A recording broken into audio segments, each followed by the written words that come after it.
Pittsburgh Steelers fans, what's going on? This is Jeff Hartman, senior editor at BehindTheSteelCurtain.com, and we are back with another Steelers preview where we preview whatever we want. In this case, it could be the Senior Bowl, could be the Pro Bowl, could be whatever.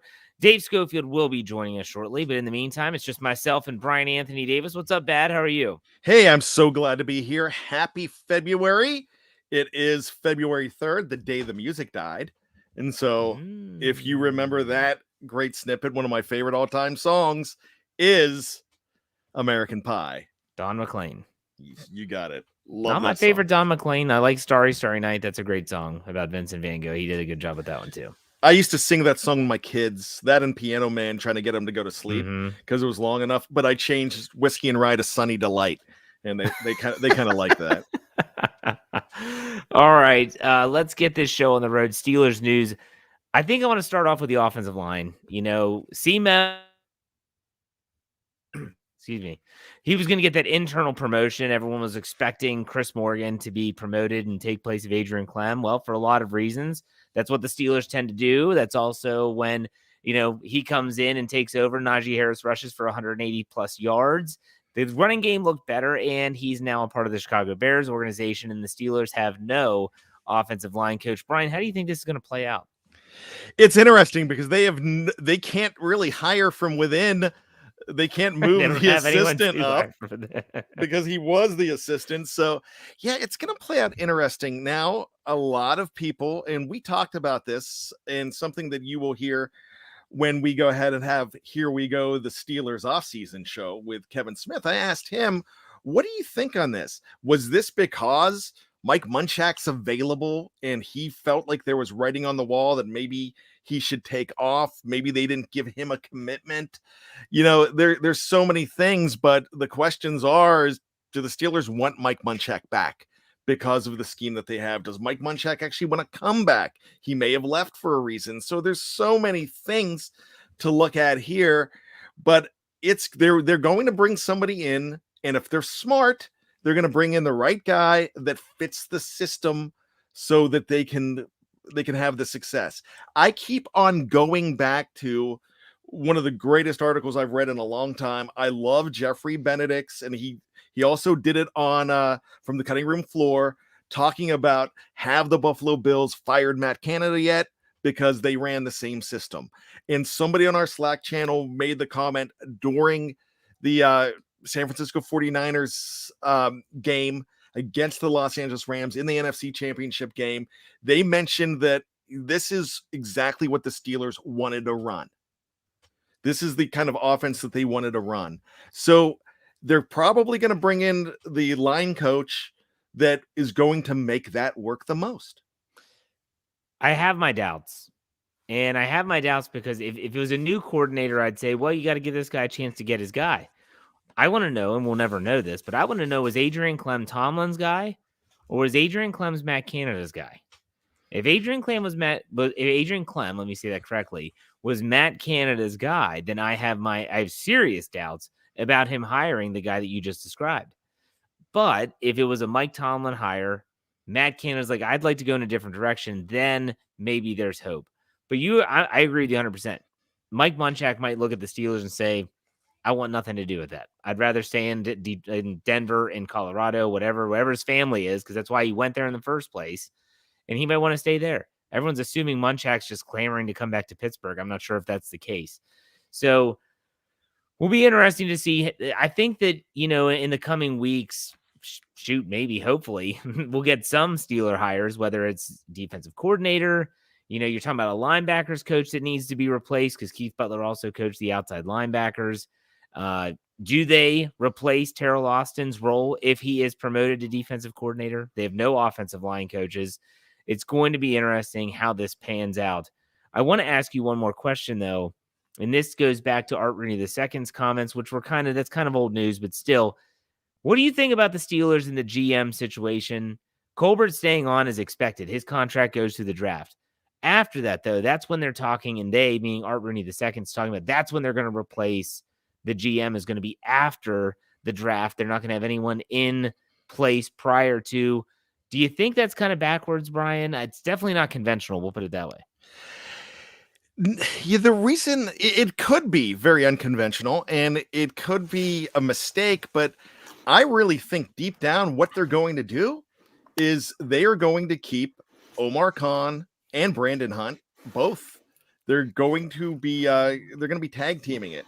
And usually, we've complained for so long about, especially with the offensive line, the hiring from within, even back in the Randy Fichtner when he came to the offensive coordinator position. We complain about that, but this might be a good hire from within to keep those two same guys and have them making the decisions, whether one's as a vice president and one's as a general manager, just because the system that Colbert put together has worked so well for 21, 22 years. So maybe that's something that they want to keep the same thing going with guys that have been around it for a long time. It's not like a Sean Surratt thing where he was around for 1 or 2 years behind Mike Munchak, and then he took over. These guys have been there for a while, especially Omar Khan with Colbert. And you have Khan, who probably doesn't do the player personnel evaluation as well as Hunt would. And you have the fact that Hunt is not going to be able to manage the books and the money and the contracts like Khan would. So it's really a good situation to keep them both. And I think that's what they're going to plan on doing. Well, Art Rooney II did say that they weren't going to change their system in terms of the GM is not going to have the be all end all say on things like head coach hirings or any coach hirings. The system isn't going to change necessarily. So keep that in mind. We welcome Dave Schofield to the show. What's going on, Dave? Oh, a lot, but yes. I'm here. I'm here. You're here. I do want to say one thing before I get into anything else. I want to thank you two for doing a fantastic job of covering for me for the Thursday AM show this morning. I listened to that one. That was a really good one. So I appreciate you guys stepping up and help me out there. No problem. Have you ever measured your hands? I'll ask you yes. the same question. You said it. And I once I heard how they did it, and you put it on a flat surface and you measure. I did it basically when we were talking about it in the Slack channel. I did it as soon as. So what size are your hands? 9 3/4. But really? Do you spread them out though? Yeah, it's here. It's from thumb to pinky, so you can spread them out. Spread it as far as you can, and then measure. Okay, I'm getting a cramp. So for those in the audio, it's your thumb to the end of your pinky on your throwing hand, whichever hand that would be. Now I need a ruler. Yeah, or a tape measure, either one. I'm not sure that I did my throwing hand. I think I did my other one because I think I used that hand to measure.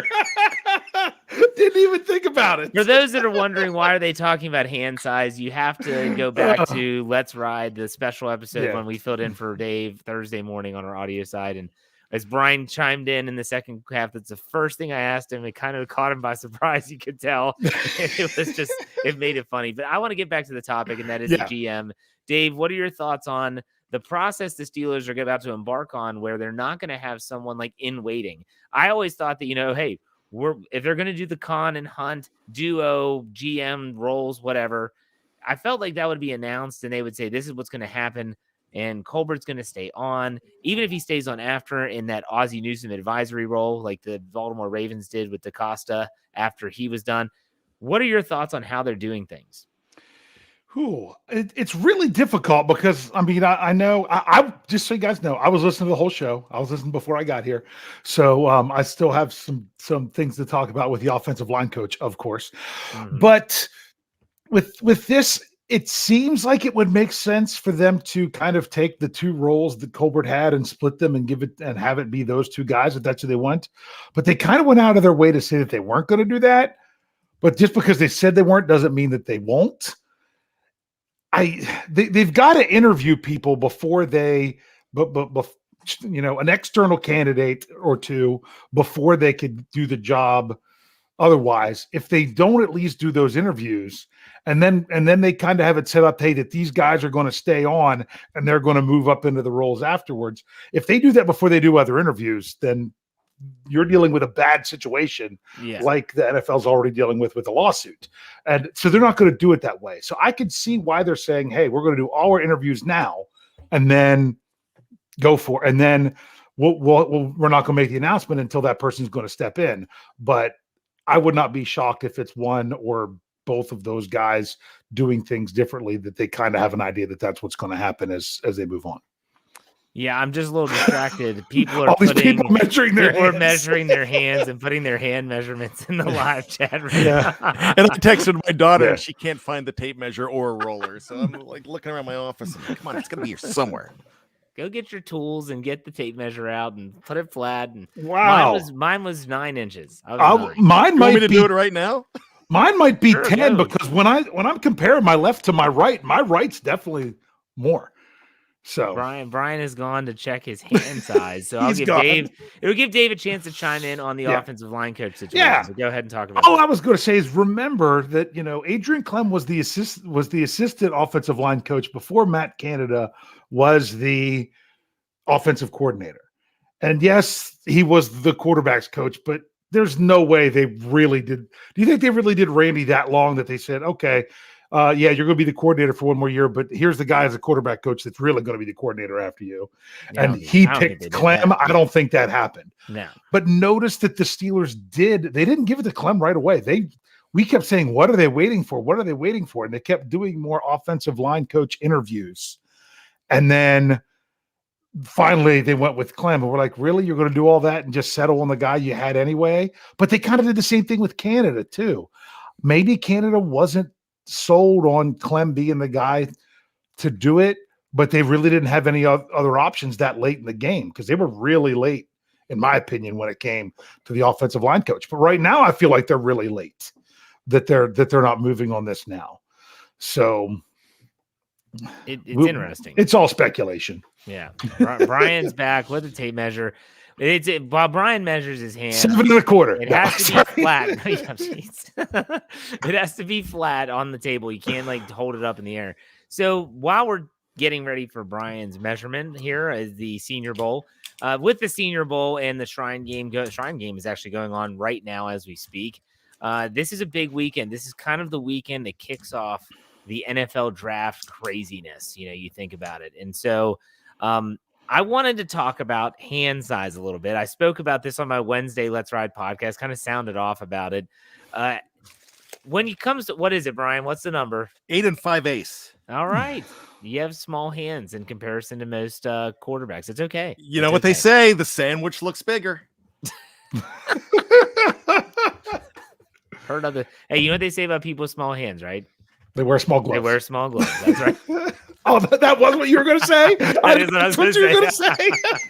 I wasn't trying to steal your line. I was trying to be smart, Alex. It's okay. No, that was my line. So next time I go for a prostate exam, I'm going to measure first. I'm really Wait a second, Doc. Do you have somebody else here? You ever had your hands measured before? I've got a tape measure here. Let's hold on. Okay, these measurables, whether you're talking about offensive line, arm length, whether you're talking about, some people even look at torsos and all this stuff. When you just talk about these measurables that happen at the Senior Bowl, we know they're going to happen at the scouting combine, pro days, you name it. They matter to an extent, but how much so? Bryan, what do you think? It just depends what you value, really. If talent, it doesn't matter sometimes what the package is. If it's a left tackle that you think he's got a lot of talent, but he's 5'8", you're not going to go with that guy. So, I can understand that. But when we're talking about hands, and we said it on that special edition of Let's Ride, I'm thinking Joe Burrow had a pretty good senior year of college. Throwing that football with those very same hands, he broke records. And so I don't worry about hand size at all, really. Okay, what about other measurements, though? Is there any measurement, whether it's bench press for an lineman or, vertical leap? I mean, you can talk about all those different measurables. Does anything stand out, or is it just look, I'm going to look at the tape. That's going to dictate what I think about a prospect. I'm looking at the tape. Dwayne "The Rock" Johnson is one of the greatest weightlifters in Miami Hurricane history. He had the bench press record for years. He broke it as a freshman. and had it for years. He's nobody's All-American, he barely made the CFL and didn't stick there. So as far as weightlifting and bench press and that kind of stuff, of course, yeah, we're going to be looking at somebody's 40, but one of the greatest 40s of all time was Dree Archer. He's not in the Hall of Honor. Great career. Oh, Dave, what do you think about these measurables? You can get too focused on them, and you could also not see a red flag. I gave you a great Dave answer. Yeah, I was like, you're all over the map there. Yeah, no, I can't stand it when people put so much stock in the measurables. Even this is me, a numbers guy, that they measure that all those measurable things that's what they want to say. Oh, this person is really better because he put up, he tested this and tested that and tested this and tested that. There's testing and there's tape, because Jeff and I know this from our wonderful experience of coaching elementary school basketball, and they hold evaluations for kids and they give them a score. Yeah. Just because you can sit, stand on the block and hit a bunch of shots in 30 seconds doesn't mean that you have the aggressiveness to actually take a shot in a game. So you could score really well, but it doesn't mean that you're a really good all-around player. So it's got to be a combination of both. There are some things that you could really, really scream about. For example, I'm thinking way back into the 2015 draft. There was a certain tackle, a right tackle, coming out of Wisconsin, that they were worried about him because he only got 16 reps on the bench press at 225. Me coming out of college, I don't know. I think I could have got well over 30 at the time when I was really, really training. That's just me, because I was benching almost 400 pounds anyway.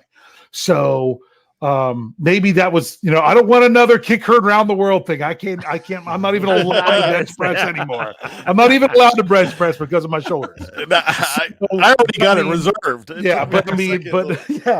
But they were really worried. Only 16 reps at 225, and you were going to be an NFL tackle. All right, he was still drafted in the second round, and now he's going to be starting in the Super Bowl. That's a player that Jeff may have even coached against before, in Rob Havenstein. I know he played lacrosse as a kid. I'm not sure if he played lacrosse when he was in high school. Where do you guys would have played him? What's that? Where do you go to high school? He went to Linganore. Oh. In 2005, what year is it? He graduated in 2011, I think. Or he 10, was drafted 10 or 11. the same year as Jesse James. So 2015. Yeah, there's a good chance I coached against him. Yeah. Yeah. I was talking about in the Scobro show. I heard that. We weren't his freshman year was my last year coaching freshman football, but we didn't have them on the schedule. But there he is. He's playing. This is his second Super Bowl he'll be playing in. And honestly, if it wasn't for Whitworth being the other tackle on that line, he probably would have been a Pro Bowler. But he only got 16. But yet they're like, you know what? We're not going to worry about that. And he's had a really good career. Dave, let me ask you this as an offensive line. Do you actually, if you were to look at arm length, is that a really important thing for There's advantages and disadvantages to it. There's advantages of having long arms and disadvantages to not having long arms. Yes. There's not a disadvantage of having long arms. Yes, okay. yes. So in that case, if someone measures really short arms, they look like little T-Rex, you're like, probably not going to get that guy, right? Or BJ Finney wasn't drafted for a reason. He has short arms. Okay. Dan Moore Jr., out of all those tackles that were drafted last year, supposedly he had some of the longest arms out of any of them. I didn't know that. Wasn't that? I'm trying to remember back to last year's draft, because there was a lot of good, because remember, a lot of people said Dan Moore Jr. in a typical draft might have been a second rounder, but there were just so many offensive tackles in last year's draft. So, maybe third rounder, but he was one of the ones that didn't have short arms. Weren't there a lot of Brian talked about it last year, didn't you? Do you remember? Well, Brian doesn't even remember what he had for breakfast, so I don't know if he'll remember that. He remembers that. I'm sure he remembers that. Wasn't there a lot of short arm tackles last year? I really could not imagine me talking about tackle.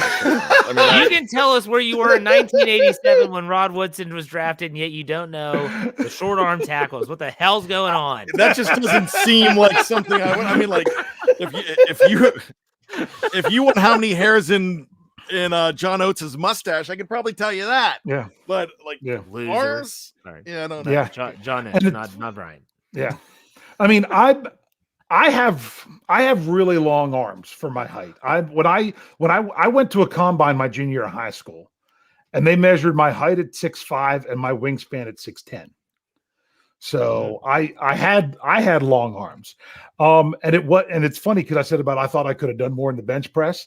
Yeah, that was part of the problem. Is the longer your arms, the harder it is to bench press. You know, it's a lot easier to do that with short arms. Jeff, you know that. You're a health guy. Absolutely. So there are advantages and disadvantages. The good thing about, I always think of like old school. I'm even thinking, was it something like I can't, like the Little Rascals or something, when you're trying to play football and you have the big guy with the long arms holding the guy out on the forehead when he's sitting there trying to do, that's kind of what you think of in the advantage of long arms, because they talk about so much about, the defender's trying to get his hands on you to get past you and being able, they talk about the punch and everything else with that. So it as you can see, there's guys in the NFL that don't have long arms, but it really is an advantage if you do. Yeah. So let's talk about the Senior Bowl, the practices this week. There's been a lot of buzz. I asked Michael Beck this question on my Let's Ride podcast that'll run on Friday morning, and I want to get your all's take too. Everyone is talking about how the Steelers, Mike Tomlin, Kevin Colbert. I mean, Mike Tomlin's down there. He's shaking hands. He's kissing babies. He's meeting parents. Like, you would think it's high school homecoming for Mike Tomlin right now, but still, they're talking to Malik Willis's parents. I mean, glad someone picked up on that. They're showing a massive amount of interest in Malik Willis. Mm-hmm. Could this be a smokescreen, or could they just have an unabashed saying, well, this is our guy if he's available at 20? Do you hate that approach? Bryan, we'll start with you. I don't love giving, especially when you're picking at 20. I don't love giving away, your strategy on anything, but I really don't even think that I know it's come out that they like Malik better than they like Kenny Pickett, and I'm cool with that. I'm cool with them liking whoever they like, because in the end they know more than I do. But I really think that I don't really think it's a smokescreen. I think it's just the fact that he's probably the most popular coach down there. And if you're going to introduce somebody to your parents, you're going to probably introduce Mike Tomlin to them, because he's a guy who goes out of his way. He went out of his way to coach Justin Fields last year. He went out of his way to coach a guy this year. And it was a wide receiver he was trying to, give some tips to. This is what he does. This is what Mike Tomlin loves. When we always talked about, and we can't ask him this because if we're not going to ask it of Andy Reid or Sean Payton, but he's a perfect college coach just for the fact where his relationships with some of these guys. I heard somebody talking today on a Pittsburgh radio station about the fact that, Steve Spurrier, when he was in Washington, he didn't even know some of the guys on defense, didn't even know their names on defense. And so it's this guy, Mike Tomlin, is a people person when it comes to especially young talent and kids, and he loves it. I remember listening to Pat McAfee talk about how he'd walk across the field to talk. Mike Tomlin would walk across the field to talk to the punter, the kicker, Pat McAfee. And he said, this is who this guy is. So I don't think any decisions have really been made yet. Because seriously, all the attention that Malik Willis is getting right now, it's going all the way to make him maybe a top 5.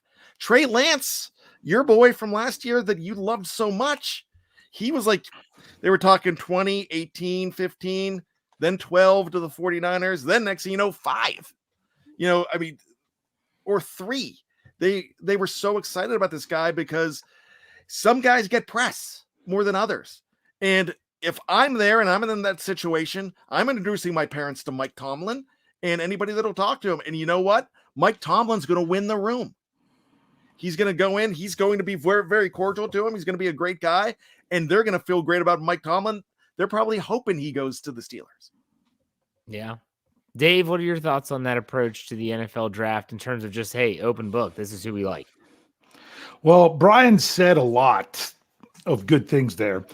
And sorry.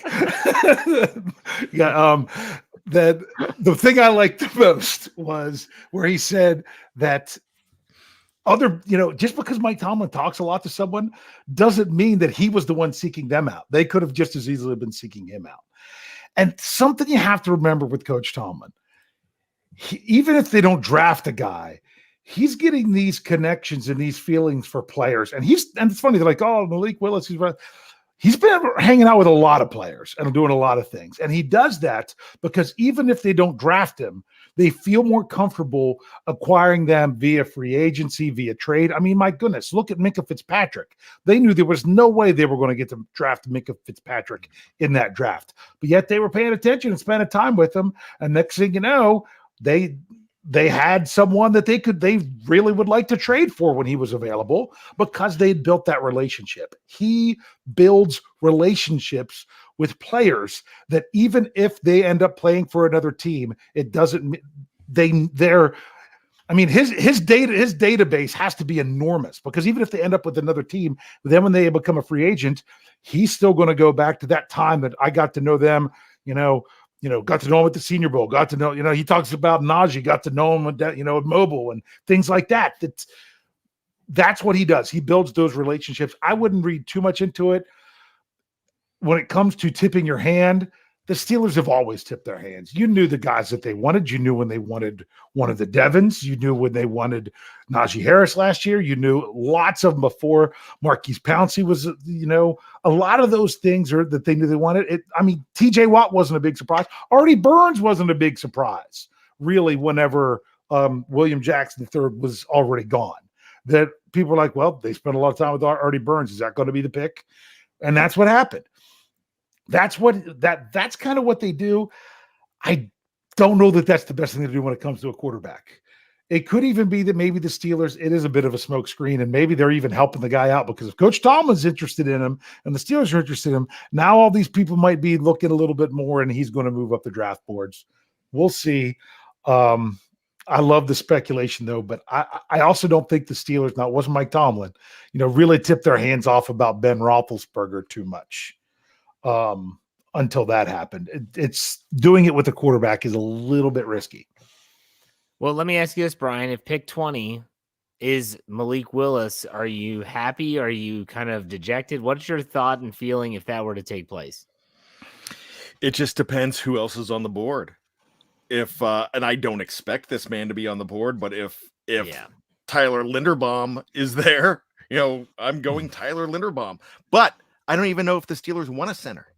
We don't even know that if they want it or if everybody else wants them to want it. If Ahmad Gardner is there, the quarterback from Cincinnati, I love this guy. So it just depends how they want to put these things together. If they think that this guy's a franchise quarterback and he's there at 20, I want them to take him. But I want them to not do it because he's a quarterback. I want them to do it because they covet him. Good point. Dave, what do you think about that? Well, I've done 3 mock draft Mondays so far, and 2 of them have been quarterbacks. And those 2 quarterbacks were, the first week it was one Malik Willis, and last week it was one, I guess it was technically this week, is one Kenny Pickett, is who it was this past Monday. So that's who we've, just because they've been either NFL, CBS, one of the big networks, it's one of their mock drafts. And those were the players that were highlighted. And I said it about both quarterbacks. Don't take a quarterback just because you're taking a quarterback, just for the sake of taking a quarterback. But if it's the guy you want, take him. Take him. If it's who you want, take him. Now, if you haven't done anything to address the offensive line in free agency and you go into the draft and you're going to go quarterback first, I'm going to be like, what are you doing? That's just me. If you see the Steelers add 1 or 2 starting quality offensive linemen in free agency, then it might be that they're really looking to do something else at that time in the draft. So that to me is going to be more of an indication of what they do when the free agency period really gets going. So this Saturday is the Senior Bowl, and I want to ask you a simple question. There's certain events that take place in the offseason and especially the lead up to the draft. Everyone puts so much stock into the NFL scouting combine. How much stock do you put into the Senior Bowl in a game like this? It's an actual football game. It's not running in a straight line, bench pressing in front of, jumping, all the other things that they have to do. Bryan, how much stock do you put into the Senior Bowl, the lead up to the game and the game itself? I put a lot of stock in it. And the reason I do is because these guys this is their moment. This is jumping from the 5th round to the 3rd round. I mean, my gosh, look at what this week did for, I'm forgetting his name already, but the kid from the Broncos ended up with, the long-haired guy, his belly. Miners, is that how you say it? Yeah. Quinn Miners. Yeah. Quinn Miners, yeah. Look what this week did for him from Wisconsin to Whitewater. You know what I'm saying? So I just really think that this is their moment. This is an all-star game. You're not going up against a freshman corner that is playing because of an injury. You're going against talent that could be in the NFL. So that's why I think you should really take stock in this. Dave, what are your thoughts on the stock of the event like the Senior Bowl?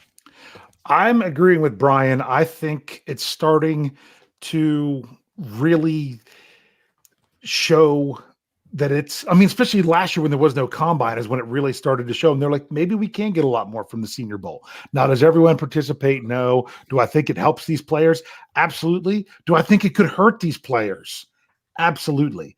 To me, other than going with what Bryan said, that it's, yes, that's perfect. That it's going up against, high quality opponents. You're looking at someone like we've already mentioned, Malik Willis, who isn't going to have to just be running for his life behind a terrible offensive line. That should not be the case.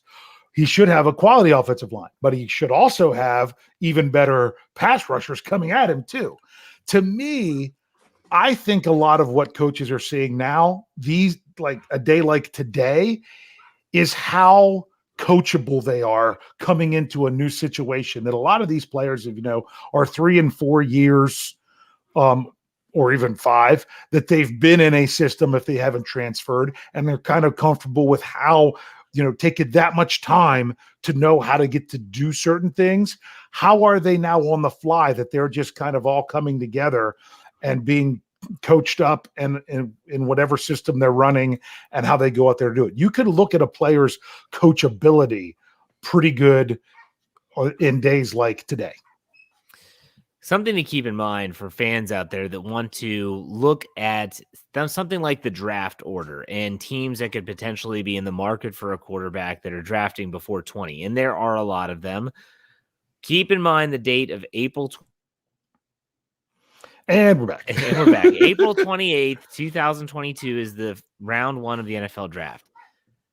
Then you need another date, March 14th. March 14th is when the legal tampering period starts and players are able to start negotiating contracts as free agents, with the 16th being the first day of the league year. All of that's going to change with some of these quarterbacks that could be on the move in free agency or via trade. We're talking Jimmy G. We're talking, I doubt it, but maybe Aaron Rodgers, maybe Russell Wilson, Derek Carr. I mean, I could go down the list of other quarterbacks with Marcus Mariota, Jacoby Brissett. They're not going to be changing the game, but they could be changing draft needs. And so you have a team that you're like, oh, these guys might want a quarterback. All of a sudden they trade for Jimmy Garoppolo, and now quarterback's not a first round need for him anymore. It changes everything. And at the same time, I'm still not sold on any of these quarterbacks really being first round talents and future quarterbacks in terms of the franchise perspective. I haven't looked at all of their film yet. I'm just starting that. Yeah. Looking at some of these players, I looked at Desmond Ridder. That was tough. But still, I'm starting to look at some of this stuff, but it's going to be interesting. I want to ask you all real quick. It's not a draft topic, and I know that's the title of the podcast. Do you see the Steelers making any type of splash in the free agent / trade avenue this offseason? Bryan, we'll start with you. If it's in the trade avenue, then it's probably going to be for a mid-level guy where they don't give up too much for. I don't think they want to give up way too much draft capital. At the top of that list, when you're talking about the Derek Carrs and the Aaron Rodgers and, of course, the Russell Wilsons, I don't expect them to be in that market whatsoever. Okay. What about you, Dave? Yeah, they don't have – they can't give up that kind of capital for players like that. So I expect them in free agency. They're not going to be the team. They've never been a team that goes out and gets the big guy. Who is everyone going after? Honestly, I haven't even looked at it yet to see who the biggest free agents are that are out there. But they're going to make a signing that you're like, oh, I didn't know that. I didn't think they'd really be in the market for that player or something like that. It's really nice to go into this knowing that the Steelers aren't going to just be trimming people from their roster simply because they have to get under the cap. I know everyone's like, oh, they have this money to spend. It's not like they have buku crazy money to spend. They still need to fill out their roster. The reason they have more money is because they have less players under contract. That's going to give you more money a lot. But they can actually do things. I don't see them taking the salary cap money that they have and going out and signing one big player. I see them going out and trying to add multiple players that they think is going to fit what they want to do, and it's not the big splash move. Yeah, I mean, I've said it multiple times that it's to me it's better off to spend that money on bolstering your lineup, going with Mason Rudolph if you have to this season, and then address the quarterback potentially after this year. We'll see how that looks. Snowman gives us $5, says there's a rumor the Steelers are looking to trade Chase Claypool. Have you guys heard anything? This is news to me. Have either of you heard anything of that kind? I heard it right before we went on from a friend, but I have nothing concrete to be able to say that I've seen it, but I've heard it. And now this is the second time I've heard it. I would probably say that if the Steelers are looking to trade Chase Claypool, they've just decided that there's too much smoke around him that might become a fire. It's pretty, that's a pretty crazy move on a rookie contract. Dave, what do you think? I mean, you'd have to be getting something great for him, and you would have to be very confident that you're going to be doing something like keeping number 19 around, because do you really want to go into next season with the only wide receiver that you really have being Deontay Johnson? I mean, what? Cody White, I think, is still under. I even did an exit interview for him. I can't even remember his contract status. I think I'm pretty sure he is. Contract. Yeah. So my thing is, do you really want to go into the offseason with that? Because Ray's not under contract, Washington's not under contract, Juju's not under contract. To trade Claypool. Now, granted, I've been out of the loop from a lot of things for about the last day and a half, but I have not heard anywhere credible that I would trust what they say that's even sniffed that as a possibility yet. I don't think they're going to do it. I don't think they should do it, but there's always that thing that if when you see a young player on their rookie contract traded, that means that there's a little more to it. And they're just when I said smoke and fire, maybe he's more of a problem than anybody knows. Mm-hmm. Or this could be just ESPN or everybody just creating news, and saying, hey, maybe they want to go do this because he tried to spike the ball, or he posed with the first down marker and lost the game in Minnesota, and maybe they're getting tired of him. There's a lot of speculation. And remember, Antonio Brown says you can't recollect or speculate. Speculate. So let me remind everyone of this, though, since we're talking about Chase Claypool. This is a guy that did something, and I would say it was a cumulative effort. This was not just a one-time issue, but did something so long or so many times and got under Minkah Fitzpatrick's skin so much that he beat the hell out of him at practice. I'm not exaggerating. I spoke to someone that was at practice, saw it with their own two eyes, talked to him on the phone. I'm not saying who. He literally beat the crap out of him at practice. And then Claypool gets up and has the balls to talk trash to TJ Watt, who wasn't practicing yet because this was before the season started. I have to remind myself of that sometimes. Minkah Fitzpatrick's like a pretty cool and calm customer from everything that we've seen. Yep. And this is your teammate. Like, get your teammate, you know? I'm just saying. Maybe you're onto something, Bryan, and I'm not saying they're going to trade him, but I think that this guy might be a persona that we're not seeing necessarily from the public, and it might be because there's no reporters in the locker room right now. You know, everything is over Zoom, or here's Chase Claypool to talk to the reporters. No one's actually getting to go in and talk to these players. So keep that in mind. I think he's just misunderstood. Who really understands Canadians anyway? That crazy Canuck we have on staff. I have no idea. Mr. Blue Check. Yeah, so I mean, like I said, just I don't know. Take that for what it's worth. But Minkah Fitzpatrick beat the crap out of him in practice. And I just don't see that happening all the time. Mm-hmm. You know? Good. Bryan, do you want to say anything? You look like you're about to say something. No, actually, I'm just taking it all in. Very good. Mm-hmm. All right. I have a question for y'all that has nothing to do with the Steelers. It has everything to do with where we live in the region that we live in. And I have to ask what you all think of the Washington Commanders. Like, I'm sorry, before we get to trivia, like I have to ask you all what you thought about this. I had a pretty interesting experience as an educator, and what I teach obviously is physical education. So we're talking about sports and some of my students, but I'll let you all go. Bryan, when you heard the news on Groundhog Day that the Washington Commanders were now a thing, what was your reaction? Well, you know, when I heard the news on the first that it leaked and they had all this, some people from Washington were hoping that this was the biggest swerve ever. And I was like, that'd be so cool if this was the biggest swerve ever, because this should have been April 1st, because it seemed like a joke. It's just not. I don't have a problem with the uniforms. I don't have a problem with anything too much.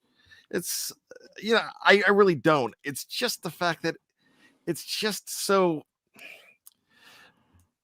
It's World Football League. It's XFL. You know, it just like, and I hate the fact that some people are saying that, oh, they're going to call them the commies now. And I mean, I would have rather them. You haven't seen that on social media? No, I've seen it. Call them the commies, really, and like my buddy said, well, they're wearing like red and gold. I'm like, well, it's burgundy, but you know that could be like the Soviet Union. I'm like, all right, no, I don't think that's the case. But I would have rather them went with the Commodores and put Lionel Richie on the helmet. That would have been so much better. Yes. So I've gone commando before. So I mean, I just hope that these guys are still wearing jock straps. Yeah. Friends listen to Endless Love in the Dark. Anyways, Dave.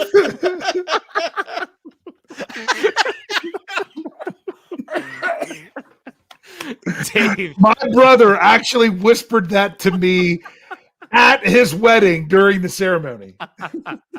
Was Endless Love playing? Yes. Oh, okay, good. He's like, what? Friends with Endless Love in the Dark.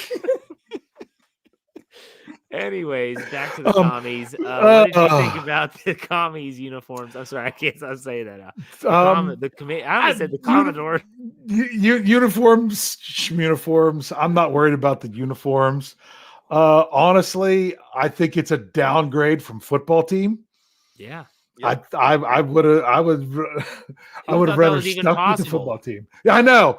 But all I have to say is this, that man, that guy in Virginia must have trademarked 1,700 names for them to finally find one that he didn't use, and the best thing they could come up with was with this one.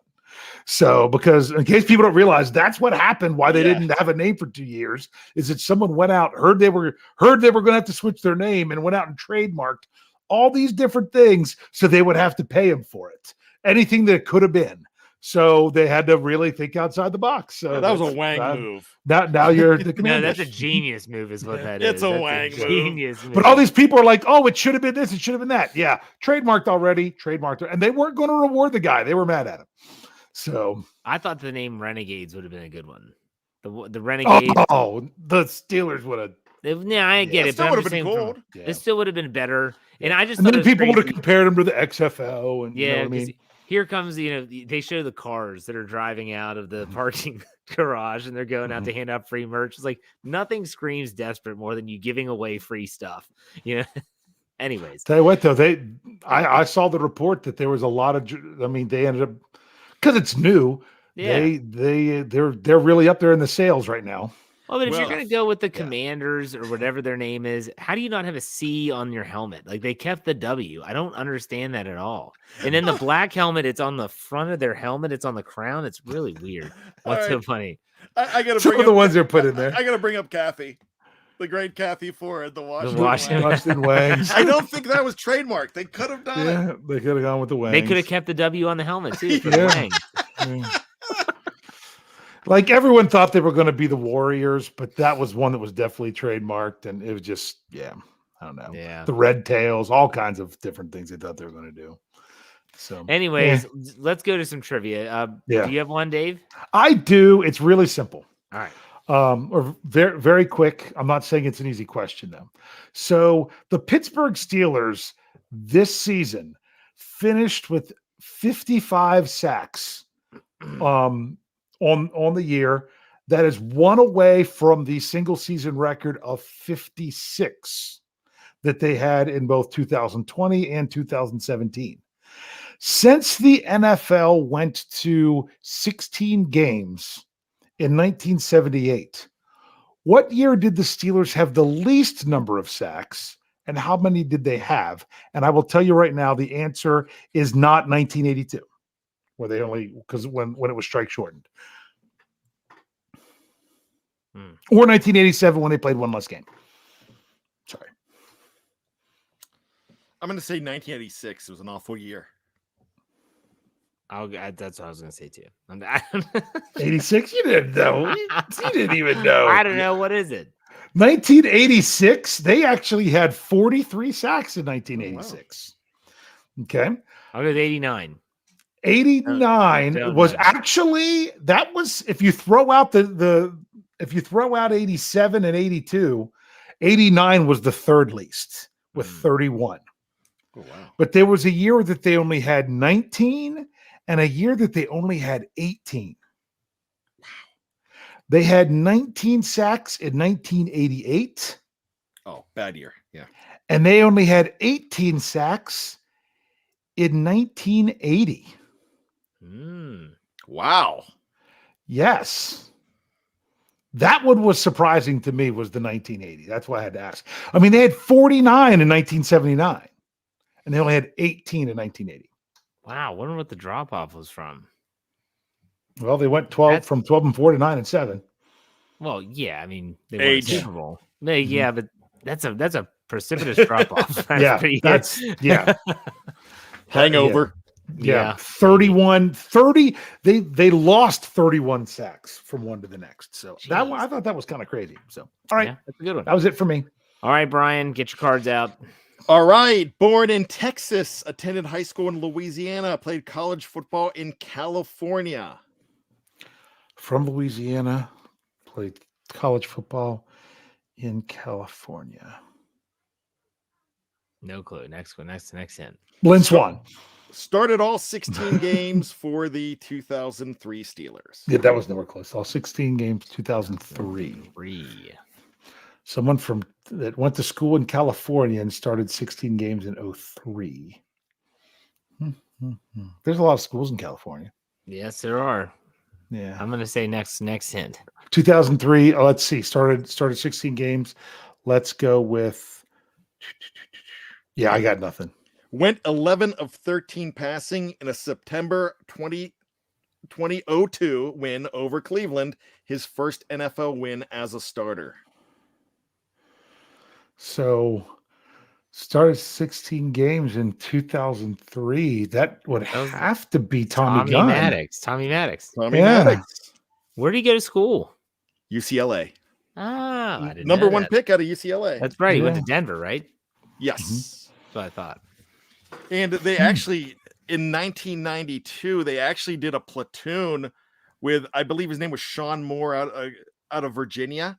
And they would actually go back and forth, like first down, second down. I mean, Dan Reeves was like platooning them in and out in the same series at some points in that. Elway was hurt, I believe. All right. Selected out of Louisville by the Steelers in the 6th round of the 1979 NFL draft. Louisville, 79. See, this is not my wheelhouse. No, it's not. This is when I could give Tony Defeo. This would be his. He would love this one. Played in 157 games in a 12-year career spent entirely with the Steelers. 12 years. So he was there until 91. Out of Louisville.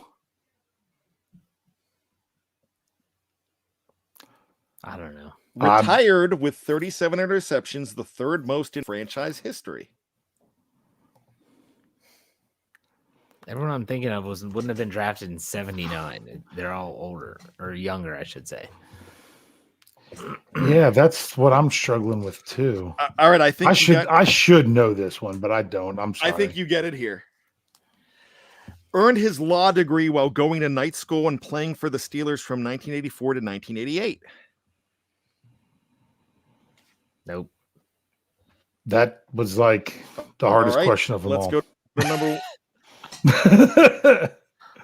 earned a Super Bowl ring with the Steelers in 1980 with a pair of interceptions, one against Miami and one against Houston in the AFC playoffs. I'm going to go with Jason Winningham's guess of Dwayne Woodruff.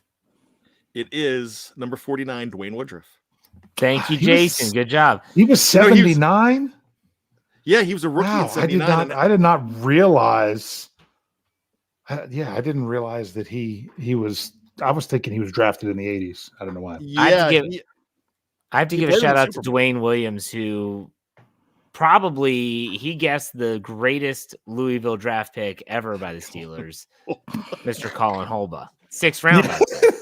Yeah. When he said 6th round out of Louisville, we should have been all over that one. Could you think of another Super Bowl winning Louisville player that the Steelers drafted in the 5th round? I'm going to go ahead and say 2007. Willie Gay. There you go. Yeah. See, he's the only guy other than Colin Holba, obviously, that I know of from Louisville. So I was literally like racking my brain trying to figure it out. Yeah, Woodruff, that's a tough one, but man, he was great and ended up being a judge. Really? Yeah. That's why the law degree. I thought you knew that. No, I'm not good with the 70s guys because obviously I wasn't born. Well, obviously you don't read all my articles. I read all of your articles. I edit your articles. Last time you never mind. All right, let's get a final thoughts. Brian, go ahead. No, wait. Can I bust on something? Because maybe you should edit Brian's article a little bit better. Because last week when he decided to highlight a player to say what their middle name was, next time spell their name right. I looked it up. I looked it up. It was Ulysses. It was lost. He does not spell his name the typical way of Ulysses. It's 2 E's and not 2 S's. It's a double E, not a double S. Well, I know I looked that up, but I might have looked in the wrong. Don't worry, I went in and changed it for you. Okay. What is his middle name? Lofton? Was it Lofton? There was some. Uh-oh. No, it was really. Oh my gosh, it's my own article and I forgot it. Yeah. I think it was Lofton. Love it. It was Love It. Love It. There you go. No, it was Love That. Gotta love it. So it's the love child of. What do we say is the love child of Ulysses S. Grant? It was the Gilbert.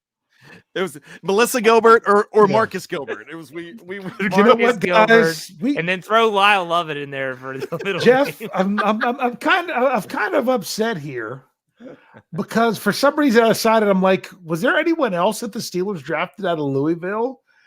And you're mentioning all those guys, and you're not mentioned. We didn't mention the greatest player ever out of Louisville that was drafted by the Steelers. Who's that? Oh, wait, is it Dick Shiner? No, you're close. Oh. Right position. Oh, wrong era. Johnny Unitas. Man, it doesn't count. Yeah, he's no Colin Hulba. Come on. No, seriously. Colin Hulba was the greatest sixth-round pick in NFL. That was in 19.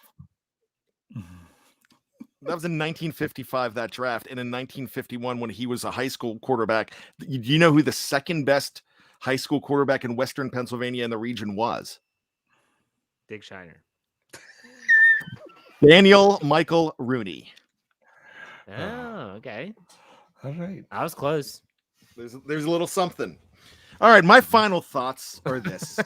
You didn't even wait for him to ask. Man, it's going to be so fun right now to watch. If you love how a meal is prepared or how a show is put together, you're going to enjoy this offseason because it's going to be one of the most interesting off seasons whatsoever.